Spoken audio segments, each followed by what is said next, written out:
Good afternoon, children.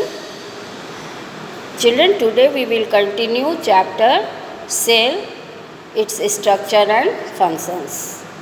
Yesterday you had studied about cell membrane, nucleus and cytoplasm. You had also read about cell wall. Cell membrane is the outermost covering of the cell that separates the cell from its external environment, and it is made up of lipids and protein. It is thin, elastic and semi-permeable or selectively permeable. Selectively permeable means it allows certain substances to enter the cell, and it also allows the exit of substances from the cell. So it controls entry and exit of substances from the cell. And in the plant cell, the outermost covering is cell wall. This cell wall is permeable and it is made up of cellulose. Cell wall is made up of cellulose. Cell wall is made up of cellulose and it provides rigidity to the cell. Okay, children? It provides rigidity to the cell. Now you will see, children, that inside the cell membrane and outside the nucleus there is jelly-like material, that is cytoplasm, and this cytoplasm is made up of carbohydrates, fats, proteins, minerals, vitamins and water. In the cytoplasm, the small structures are present. These small structures are called cell organelles. Today you will see different cell organelles in the plant cell and animal cell. In the plant cell and animal cell you will see that in plant cell the largest cell organelle is chloroplast. It contains granum and stroma, and these in the plant cell plastids are present and in the animal cell plastids are absent. There are three types of plastids: chloroplast, chromoplast and leucoplast. Chloroplast contains chlorophyll. Due to presence of green pigment chlorophyll, it helps in synthesis of food. It helps in photosynthesis. Okay, children? And chromoplast imparts color to different parts of the plant like fruits, flowers, vegetables. They are colorful due to presence of chromoplast. And leucoplasts are colorless plastids which help in storage of starch, proteins, oil, etc. Now you will see, children, in the plant cell, this vacuole is present in the center. Large vacuole is present in the center, due to which other cell organelles are pushed towards the periphery. Nucleus is in the periphery, whereas in the animal cell, nucleus is in the center. Okay? This cell organelle is mitochondria.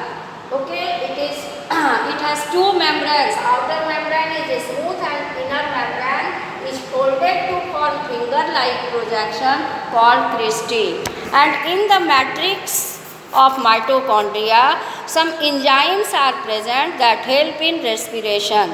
So, mitochondria helps in cellular respiration and it releases energy for different activities of the cell. Okay, children?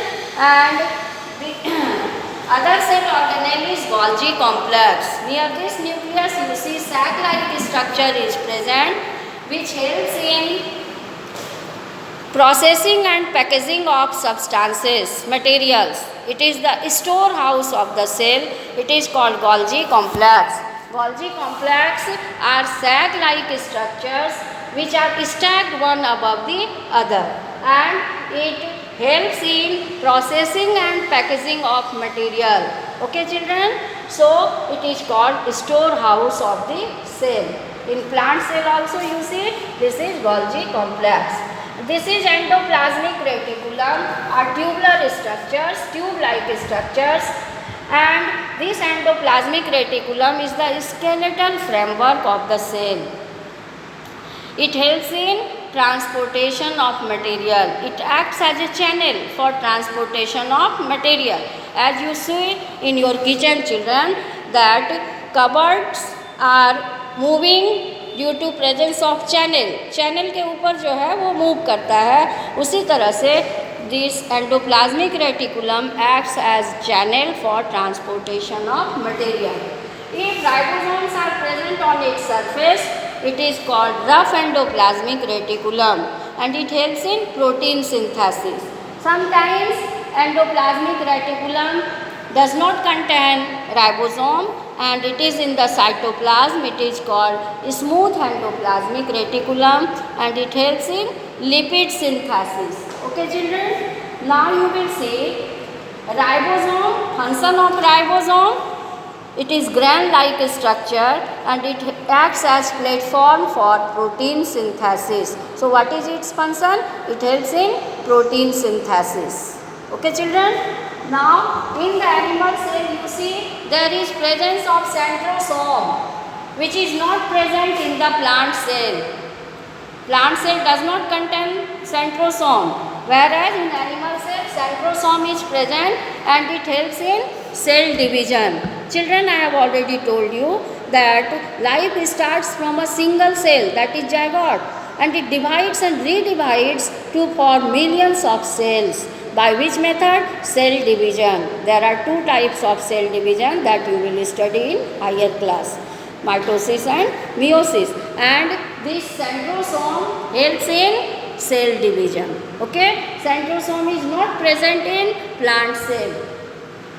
So you have studied. Now vacuole is present in the animal cell. It is smaller, and in plant cell this vacuole is very large, and function of vacuole is it stores excess water and it also stores waste material of the cell. Okay, in animal cell vacuoles are smaller, temporary and less in number, whereas in plant cell vacuoles are larger, permanent and more in number. Now you will see children cilia and flagella. These are the small extensions. Cilia, numerous hair-like structure. This animal cool is called paramecium. Slipper-like animal cool is paramecium, and these is small structures which are the extensions of the cell membrane, and this is flagella. Flagella may be one or two in number, whereas cilia are numerous in number. Function of cilia and flagella are they help in locomotion and they also help in capturing food. Locomotion means animals can move from one place to another place with the help of cilia and flagella. Okay children, so flagella and cilia they play very important role in locomotion and in collection of food. Okay, so I have discussed all the cell organelles. Now you will see on the basis of this discussion you can conclude difference between plant cell and animal cell. Plant cells are rigid due to presence of cell wall, whereas animal cells are flexible due to presence of cell membrane. Okay, plant cells contain plastids, whereas in animal cell plastids are absent. Centrosome is present in animal cell, whereas in plant cell centrosome is absent. Okay, and vacuoles are larger in plant cell, whereas in animal cell vacuoles are smaller, temporary and less in number. So this is all about the difference between plant cell and animal cell. Next I have discussed children that there are different levels of organization. Cell and many cells are grouped together to perform a specific function. Group of cell is called tissue, like nervous tissue, connective tissue, etc. And many tissues are grouped together and they perform a specific function, and group of tissue is called organ. Like heart is an organ, kidney is an organ. So these are there are many tissues in it. Okay, and when many organs work together to perform a specific function, then this group of organ is called organ system, like digestive system. There are many organ systems, and when these organ systems they work together, they form organism. So this is all about this chapter. Thank you, children.